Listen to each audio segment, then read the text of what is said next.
Hello friend, আজকে আমি নিয়ে চলেছি একটা মাছের ঝালের রেসিপি। চলো, এই যে কড়ায় গরম করে তেল দিয়ে দিয়েছি, তারপরে দেখো ভোলা ভেটকি মাছ আমি দিয়ে দিলাম কড়ার উপরে।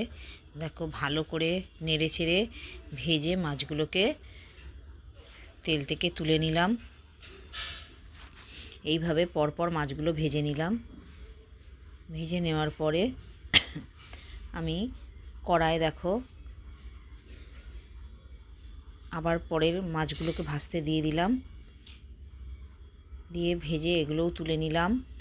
তারপরেই দেখো আমি কড়ায় আর একটু তেল দিয়ে দিলাম, দিয়ে এবার পেঁয়াজ দিয়ে দিলাম। পেঁয়াজের ওপরে একটু পরিমাণ মতো নুন দিয়ে পেঁয়াজটাকে একটু লাল করে ভেজে নিলাম।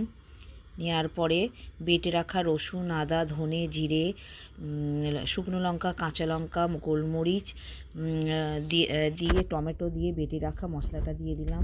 ওপর দিয়ে কাশ্মীরি মির্চি দিয়ে দিলাম, হলুদ দিয়ে দিলাম, ধনে পাতা আর একটুখানি গুড় দিয়ে দিলাম। দিয়ে ভালো করে নাড়াচাড়া করে ঢাকা দিয়ে দিলাম। তেলটা ওপরে আসতে মাছগুলো দিয়ে আর একটু ঢাকা দিয়ে ফুটিয়ে নেব। ফুটিয়ে আমার মাছের ঝালটা দেখো কমপ্লিট হয়ে গেছে। অসাধারণ স্বাদের এই মাছের ঝালটা কেমন হয়েছে একটু করে